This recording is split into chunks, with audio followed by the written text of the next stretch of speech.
পৌষ মাসে এই 5টি সংকেত পেলে ভুলেও কাউকে বলবেন না, নিজেকে অত্যন্ত ভাগ্যশালী বলে মনে করবেন, কারণ মা লক্ষ্মীর আশীর্বাদে নতুন বছরে প্রচুর অর্থ ও সৌভাগ্য আসতে চলেছে আপনাদের জীবনে। নমস্কার বন্ধুরা, আরও একটি নতুন পর্বে আপনাদের স্বাগতম। 2023-এর আর হাতে গোনা কয়েকদিন বাকি, সামনে আসতে চলেছে নতুন বছর অর্থাৎ 2024। আগামী বছরটা আপনাদের কেমন কাটবে সেটি কেউই বলতে পারেন না, তবে আপনারা নিশ্চয় মনে মনে প্রার্থনা করেন যে সামনের যে বছরটা আসছে সেটা যেন আপনাদের অত্যন্ত ভালো কাটে, আপনাদের সকল মনস্কামনা পূর্ণ হয়। সেটি আপনারা জানান আপনাদের ঈশ্বরের কাছে। ঈশ্বরও কিন্তু আপনাদের জানান নানা রকম সংকেতের মাধ্যমে। তিনি নানা রকম সংকেত যেগুলি আপনার আশেপাশে আছে, প্রাণী দ্বারা, পশু পাখি দ্বারা, কীট পতঙ্গের দ্বারা, গাছপালার দ্বারা আপনাদের সংকেত দিয়ে থাকেন, কিন্তু মানুষ নিজের অজ্ঞানতার বশত সেই সমস্ত সংকেতগুলি বুঝতে পারেন না। আজকের ভিডিওটিতে আমি আপনাদের সাথে শেয়ার করব এমনই কিছু সংকেতের কথা যেগুলি পরমেশ্বর আমাদের দিয়ে থাকেন। ভালো সময় আসবার আগে ঈশ্বর কিন্তু ভালো সময় এবং খারাপ সময় দুরকম সময় আসার আগেই সংকেত দিয়ে থাকেন। কিছু খারাপ ঘটনাও যদি ঘটার থাকে তার আগেও তিনি সংকেত দিয়ে থাকেন, কিন্তু মানুষ সেটি বোঝে না। আজকের ভিডিওর আলোচ্য বিষয় হচ্ছে শুভ সংকেত। ঈশ্বরের থেকে পাওয়া এই শুভ সংকেতগুলি যদি আপনি আশেপাশে দেখে থাকেন বা স্বপ্নে দেখে থাকেন তাহলে বুঝবেন আগামী যে সময়কালটি আসতে চলেছে অর্থাৎ নতুন বছর আপনাদের অত্যন্ত ভালো কাটবে, আপনাদের সকল মনস্কামনা পূর্ণ হবে।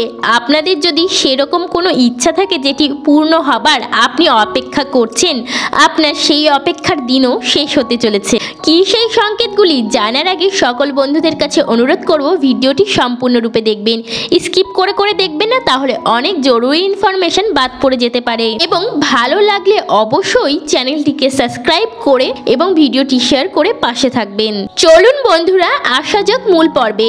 আমরা প্রথমে যে শুভ সংকেতগুলি পাই সেগুলি পাই আমরা পাখিদের কাছ থেকে। সনাতন ধর্ম অনুসারে কোনো কোনো পাখিকে অত্যন্ত শুভ বলে মনে করা হয়। এই পাখিগুলি স্বয়ং মা লক্ষ্মীর প্রতিনিধি বলে উল্লেখ করা রয়েছে শাস্ত্রে, এবং ধর্মে বলা হয়েছে সর্বভূতে ব্রহ্ম, অর্থাৎ এই বিশ্বের সব কিছুর মধ্যেই ঈশ্বরের অবস্থান। কিছু কিছু পাখি আছে যাদের ঈশ্বরের দূত বলে মনে করা হয়। বিশেষ করে এই 3টি পাখি হিন্দু ধর্মে অত্যন্ত শুভ বলে মনে করা হয়। এই পাখিগুলি দর্শন পেলেই সৌভাগ্য লাভ হয়, আর্থিক সমৃদ্ধি ঘটে এবং জীবনে সুখ শান্তি আগমন হয়। এই পাখিগুলি স্বয়ং মা লক্ষ্মীর বার্তাবাহক বলে প্রচলিত ধারণা। চলুন জেনে নিই কোন সেই 3টি পাখি। প্রথম পাখিটি হচ্ছে টিয়া পাখি।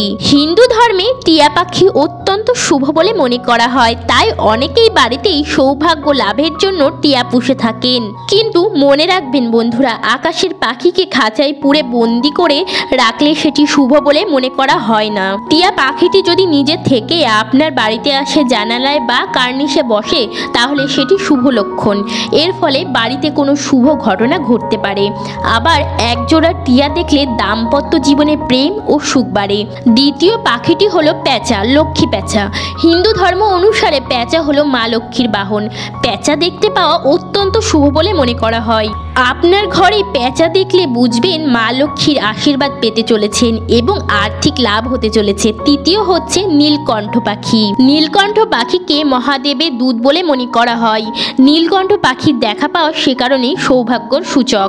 নীলকণ্ঠ পাখির দেখা পাওয়ার অর্থ সম্পত্তি ও অর্থলাভ হতে চলেছে এবং আপনি সমস্ত কাজে সাফল্য পাবেন। বন্ধুরা, এই পাখিগুলির মধ্যে একটিও যদি আপনার বাড়িতে বা জানালায় বা কার্নিশে আসে তাহলে বুঝবেন যে আগামী যে সময়কালটি আসতে চলেছে অর্থাৎ নতুন বছর আপনাদের অত্যন্ত ভালো সময় নিয়ে আসতে চলেছে। শুধুমাত্র পাখি কেন, নানা রকম জীব কীট পতঙ্গের মাধ্যমেও আমরা শুভ সংকেত পেয়ে থাকি। যেমন যদি বাড়িতে আপনি ইঁদুর দেখেন, ইতিমধ্যেই এই 2 দিনের মধ্যে যদি ইঁদুর দেখে থাকেন তাহলে বুঝবেন যে আগামী বছর ভগবান শ্রী গণেশের কৃপায় আপনার জীবনে সুখ সমৃদ্ধি বাড়তে চলেছে। কারণ ইঁদুর হচ্ছে গণেশ ঠাকুরের বাহন। আমাদের সনাতন ধর্মে দেবী ও দেবতাদের কিছু বাহন আছে, সেই বাহনগুলি কিছু শুভ সংকেত ইঙ্গিত বাহক। তাই সেই বাহনগুলিকে দেখতে পান চক্ষুষ বা স্বপ্নে, তাহলে কিন্তু সেটি শুভ সংকেত দিচ্ছে। তাই বাড়িতে ইঁদুর দেখলে মারতে উদ্যত হবেন না। তবে হ্যাঁ বন্ধুরা, যদি বাড়িতে ইঁদুরের সংখ্যা বেড়ে যায় তাহলে সেটি দূর করার চেষ্টা করতে হবে, তবে না মেরে। ঘরে যদি খুব কালো পিঁপড়ে আসতে শুরু করে তাহলে বুঝবেন খুব শীঘ্রই আগমন হতে চলেছে মা লক্ষ্মীর। তবে এতেও রয়েছে একটি শর্ত। শাস্ত্রবিদরা বলেছেন বাড়িতে শুধু কালো পিঁপড়েই আসলেই হবে না, কালো পিঁপড়ে এসে গোল করে যদি কোনো কিছু খায় তাহলে ধরে নিতে হবে অর্থের আগমন হবে। তাই বন্ধুরা, বাড়িতে যদি কখনো গোল করে কালো পিঁপড়ে দেখেন তাহলে বুঝবেন সেটি মা লক্ষ্মীর পাওয়া শুভ সংকেত। আগামী বছর আপনার হতে চলেছে আর্থিক উন্নতি।